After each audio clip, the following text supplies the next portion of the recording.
Alltrek.com. Alltrek provides high-performance clothing and gear for every outdoor experience, including paddling, camping, hiking, climbing, and more. Information can be found online at alltrek.com. And by Energy Northwest, providing electricity for the Pacific Northwest today and for our future. You too can help provide electricity for our future by reducing your use of electricity today. Remember, conserve whenever possible. This show begins on the west coast of Washington State in the Olympic National Park. Ozette is the trailhead for hiking from the Ozette Ranger Station to the Pacific Ocean. Known as the Ozette Loop, this protected coastal area is popular with day hikers as well as overnight campers.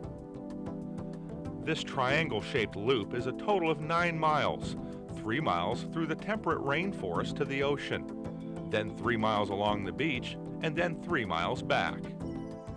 Northwest Outdoors is here with Yakima hikers Herb Schmidt, Fred Roll, and Walt Nelson. Along with them is Herb's brother Carl from Bothell, Washington. Longtime friends, they made their way here to experience the natural beauty the Olympic Peninsula has to offer. So this is the Ozette River flowing out of Lake Ozette to the ocean. The weir that's set up here is set up by the Macaw Fisheries. It's counting the returning sockeye salmon as they re-enter the lake to spawn in the fall. The project is to count the return rates of the salmon as they're coming back into the lake, and then also to track their whereabouts once they're in the lake. So 100 adult sockeye were implanted with radio tags and are being tracked around the lake. Nearby Lake Ozette is the third largest lake in Washington State. Sandy Lustig is the park ranger assigned to escort the group on this 9-mile hike. This is the Cape Lava Trail. It's a little over 3 miles, mostly boardwalk out to Cape Lava, which is the westernmost point in the continental U.S. Easy access from the lake to the ocean dates back more than 500 years to the Macaw Indians. So this trail was originally the route that the Indians used between the ocean and the lake. And then later the homesteaders on Lake Ozette used it, since everything of theirs was brought in from the ocean and by boat. There were about Around the turn of the century, up to 120 different homesteading families hauled their belongings from the ocean over this trail to the lake to farm and raise their families. Today, thousands of visitors walk this trail each summer. The Park Service over the years have installed a cedar boardwalk, making the trek easier to walk and maintain against the elements. This is the start of the boardwalk, Sammy? Yep, this is the start of the boardwalk, and it's actually recycled wood product. When was this put in then, this type of material? This was about 6 years ago, and it was an experiment. This is a really pretty old section of boardwalk. It's hand-split cedar planks mostly. This is probably at least 25 years old through here. This is a good example of what happens when they start coming apart.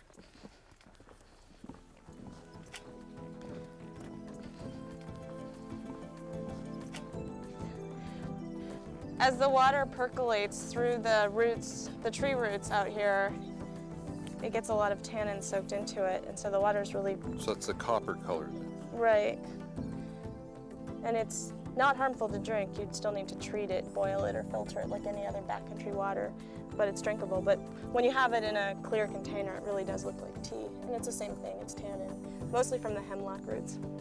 As the trail winds itself closer to the ocean, the Cape Lava route features a number of open prairies where the glaciers first roamed. What likely happened is the glaciers in the last ice age went through here and then retreated back to the north, leaving these big openings behind. And then the Indians who lived here kept them open so that they could hunt and foster certain plants growing that they wanted to harvest and eat. And then the homesteaders came in and kept them open. Often referred to as 3 parks in one, Olympic National Park encompasses 3 distinctive different ecosystems: rugged glacier-capped mountains, magnificent stands of old-growth and temperate rainforest, and over 60 miles of wild Pacific coast. Also known for its biological diversity, 8 kinds of plants and 5 kinds of animals are found on the peninsula, and live nowhere else in the world. This is Cape Alava, where nearly 500 years ago a mudslide buried a Makah Indian village. Just up the coast is Nia Bay and the Makah Cultural and Research Center. This museum welcomes visitors to experience the life of pre-contact Makah people and view artifacts from the Ozette collection, uncovered from the mudslide. The Makah Museum opened in 1979, so we've been in existence for 21 years. We exhibit the most complete artifacts that were excavated at the Ozette site. It's a site located about 15 miles south of Nia Bay. The artifacts excavated there were 500 years old when they were excavated, from 300 to 500 years old, and it's really one of the most complete collections of its type. The collection includes over 55,000 artifacts, most of them very well preserved, and we have, as I mentioned, the most complete pieces on display, as well as some replicas, replica canoes, full-size canoes that visitors can get right up next to, filled with whaling gear and sealing gear. Life revolved around the ocean for these first inhabitants of this far corner of the Pacific Northwest. The Makah's proud whaling heritage is evident throughout the museum. Makah people have a very long and very well understood history as whalers. The objects in the collection show the types of tools that were needed for whaling. Our tribe is actually the only tribe in the United States that guaranteed its right to whale in a treaty with the U.S. government in the Treaty of 1855. So we are actually the only Indian tribe in the United States with the legal right to whale. And the exhibits here at the museum show you what a rich history that was. The coast is truly one big school lesson of history, geology, and biology. Let's look for a piece of sargassum right here. So there's a piece of young sargassum, one of the prettier plants. So this is what it looks like when it's smaller. One of the hardest things. This is a botany class from Walla Walla College. Professor Rob Fitch brings his students out here because he says it's the best place to collect data on the abundant marine life. You couldn't ask for a better environment to look for seaweeds and algae. The rocks are just covered with it. And at the great low tides, this is a great place to come out and look and collect a little bit of stuff. The National Park gives us permission to do that. And we've been collecting out here since about the late 1940s. So there's a long record of data that we have that we are documenting and supplying to the National Park. So the importance out here is to gather a database so that the National Park keeps record of what marine plants are out here over time. Some are rare, some are abundant, and should there ever be some type of an accident out here, heaven forbid an Exxon Valdez type of thing, at least we'd have a database of what species were present prior to an accident, what may be present afterwards, which species might be eradicated by that type of a catastrophe, and which species would be able to survive and persist. The trek along the Ozette Loop on Washington's Pacific coast will continue as Sandy shows the group where to store food overnight because of the neighbors. So there are bear wires like this set up not just along coastal sites, but also in the interior of the park as well. Now here's a lesson on making cordage from Earthwalk Northwest, the School of Primitive Living Skills. At one time or another, I think all of us have wished for a piece of string or rope when out in wilderness conditions. Many of us don't realize that there's an abundance of material available for us if we know where to look for it and how to prepare it. In this segment, we're going to be working on some cordage or string substitute. Now, cordage can be anything from very fine string all the way up to rope-sized material, and it's all possible from the plants that we find out on the landscape. Right now, we're scraping down a piece of dogbane, which makes superior fibers. We have the outer bark, which needs to be removed initially, and then we get to the strong fibers which are underneath that. So we'll scrape that down all the way along this dried stalk of this plant until we get to the fibers below. If you start to see any fuzz, it means you've gone a little too far. So lighten up a little bit as this layer is very, very thin. The next step is to remove the fibers. And the way that we do that is to take and flatten the stick all the way up from the base to the tip. And after we get up to the top of it, we're going to then take and rotate the stick and flatten it the other direction, again, all the way from base to tip. The next step is to take and open up the stick and expose the central core, which needs to be removed.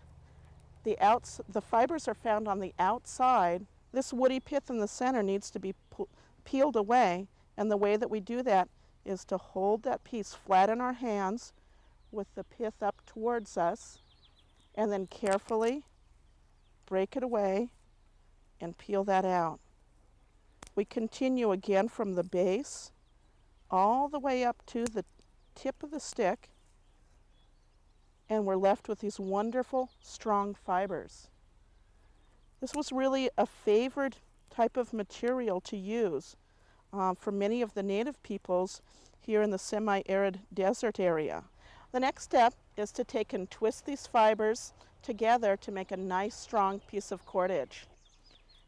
What I'm doing here is called the reverse wrap, and where I take one of the bundles and twist it away from me, grab the opposite piece, and rotate the first bundle over it. I continue by switching places with each piece,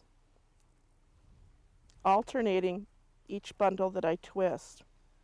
This is actually a very relaxing, almost meditative thing to do. And pretty soon, before you know it, you've gotten a length of very strong cordage here. There are many different things that you can do with your cordage other than just use it as a piece of string. Certainly the early traditional fishnets were made from this type of material. Here's a small section made from dog bane. You never need to find yourself stuck in the out of doors without a piece of string, because there's so many types of materials available. We have surrounding us the willow, and the bark of which can be used for fibers. Also the inner bark of cottonwood, and you can see the dried inner bark here, how fibrous it is, that just need to be worked down into a little bit smaller pieces. Many dried stalks, which abound in this area, can also be used. We generally collect those towards the fall of the year. Right here we have two. This one is a dog bane stalk, the kind that we worked with previously, and also the stinging nettle. Once it's dried, it loses all of its sting and provides us with good, strong fibers. Also, there are many leaves which can be used.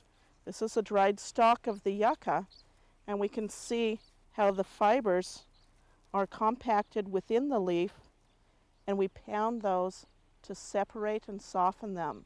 So on your next outing, when you find yourself without a piece of cordage, just look around you, and you'll be surprised at the number of different plants there are to make good, strong fibers.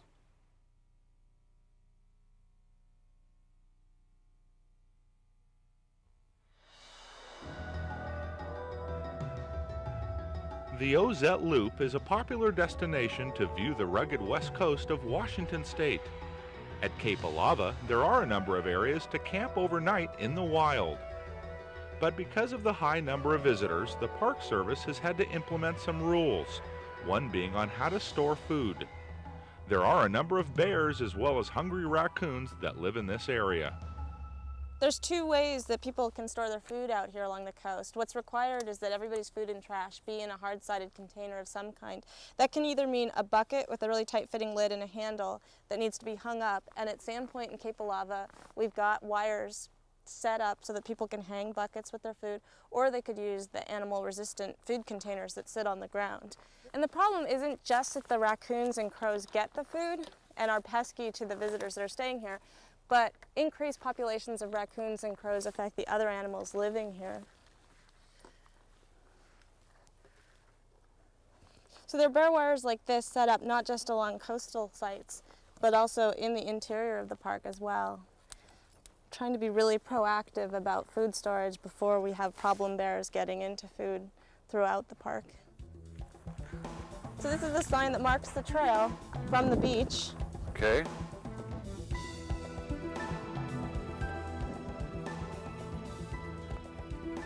The best time to access the beach for hiking is during low tide. Offshore sea stacks, coastal wildlife, and washed-up debris make up the landscape of this isolated coastal area. One constant problem, though, is the huge amounts of trash that wash up on shore from coastal vessels as well as some left behind by visitors. Lots and lots of water bottles. And this is not a big pile for what we can do in a day's cleanup. Now you said this was taken out, back out on a boat? Usually we try to get it out by boat, and we try to carry a lot of it. This was collected, like I said, mostly a volunteer effort earlier this season, and we've already carried a lot of it out. This is not that much given how much comes in an average year. Tires, old tires.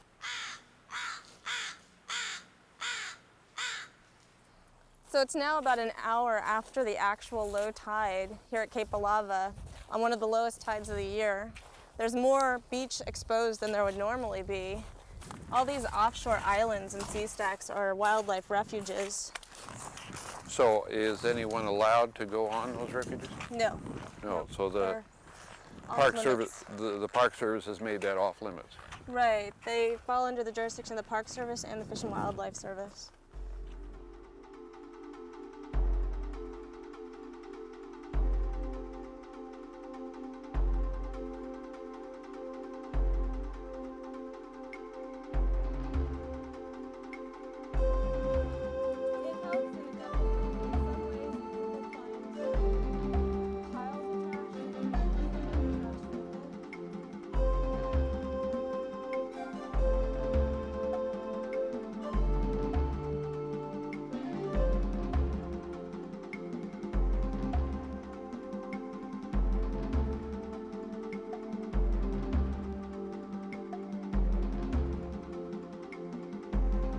Tide changes and coastal weather constantly change the scenery here on the Pacific coast. A unique feature, though, that never changes are the coastal petroglyphs, created by the native inhabitants many centuries ago. These are some of the petroglyphs at wedding rocks, probably done by the Ozette Indians between 300 and 500 years ago. It's unknown really what all the symbols mean or who did them over what period of time. This is the wedding rock for which this area is named. It's possible that it's depicting a wedding scene, and it broke in half a couple winters ago in some heavy storms. So this petroglyph of the ship, it may give the best estimate as to the dates when they were done, around the 1790s to 1800, when ships like this were sailing along the coast and could have been seen by the Indians living here.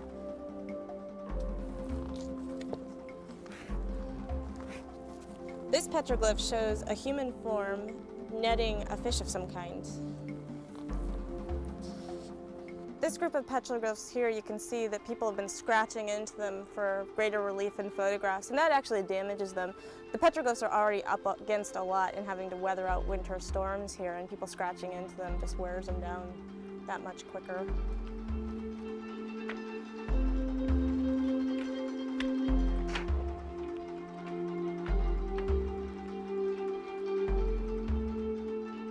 As the Pacific Ocean slowly creeps in, the Park Service recommends to always carry a tide chart when hiking the coast. That's Sandpoint in the distance. From there, it is a 3-mile hike back to the Ozette trailhead. This is the most popular backcountry destination for overnight use in Olympic National Park. So we actually limit the number of people allowed to stay out here each night. It's divided up. Each stretch of coastline has a different allowable number per night. And to come backpacking out here, people actually have to call ahead and make a reservation for a backcountry permit. When they do that, they'll get information on the area, a tide chart, and all the rules about food storage and fires explained to them ahead of time. The Olympic Peninsula is a delicate ecosystem. one that needs special care and attention to keep its pristine beauty. This is Sandpoint, considered one of the most beautiful and primitive beaches on the coast, and the view from here is nothing short of spectacular.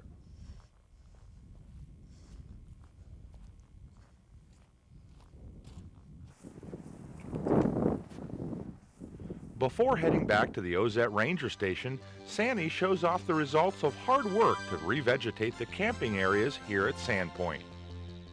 So you can see here at Sandpoint, we've got the trails delineated with beach logs, so it's really clear where the trails are and where they aren't.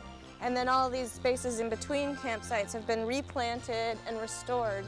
There isn't the same amount of bare ground as at Cape Alava, and the sites are smaller, so they don't sprawl as much. The plants that we're looking at on the outside of these walkways were largely planted. The way we do revegetation projects is to take seeds and plants from the area, grow them in the greenhouse and propagate them, and then bring them back to the same area so that they're genetically similar to what's naturally here, and replant them. When I'm hiking. The Ozette Loop hike is a must for anyone wanting to experience the rugged Pacific coast as well as an untouched temperate rainforest. The hike is easy with very little elevation gain. The only thing to consider is wearing soft-soled shoes instead of hard soles, because the raised wooden boardwalk can be extremely slippery. It's a really good hike for families and kids, especially for new backpackers, because the trail itself is pretty mellow. It's 3 miles either side out to the coast. It's relatively flat. It's a good hike for kids. There's the payoff of being out at the ocean. To do the whole 9-mile loop, people should give themselves at least 4 to 5 hours. Summertime is really busy along the trail out here. I think one of the better times to come is the late summer, early fall. September and October can be the nicest months out here. This day turned out to be a perfect day for hiking. By planning ahead and coordinating the time for low tide, the group was able to explore many parts of the beach. From decaying carcasses to great picture opportunities, there is plenty to see and do on the Ozette Loop. Yeah, this looks pretty. One thing to keep in mind, in case you're here at high tide, there are 2 headlands that can add another challenge to your hike. From Cape Alava to Sandpoint, there's 2 headlands that jut out into the ocean, large rocky outcroppings that you can't get around on the ocean side at higher tides. And one has to take these headland trails, which are steep, and we've got ropes set up to hold on to. And they're marked with the trailhead marker that we saw before.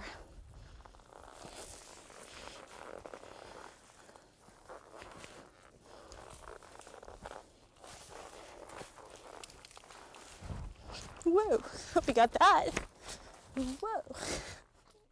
Learn more about this episode 1507 by going online with northwestoutdoors.org. On the next Northwest Outdoors, head to the hills and go fishing on an alpine lake with fly fishing instructors Doug and Cindy Knott. I use a sink tip, a heavy sink tip line with my fly rod.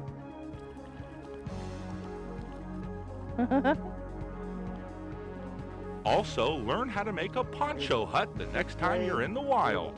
Simple, fast shelter in just a couple minutes.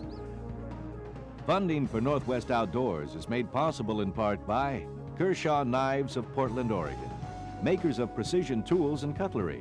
Kershaw Knives strongly supports outdoor programming as well as responsible outdoor activities throughout the Pacific Northwest. And by Subaru, engineered and designed for all types of activities in the great outdoors. Subaru believes that enjoyment of the Pacific Northwest should be available to everyone. And by alltrek.com. Alltrek provides high-performance clothing and gear for every outdoor experience, including paddling, camping, hiking, climbing, and more. Information can be found online at alltrek.com. The growth of the Pacific Northwest the past few years and the increased demand for electricity is important to all of us. We at Energy Northwest are doing our best to support this demand by producing safe, reliable electrical power today and for our future.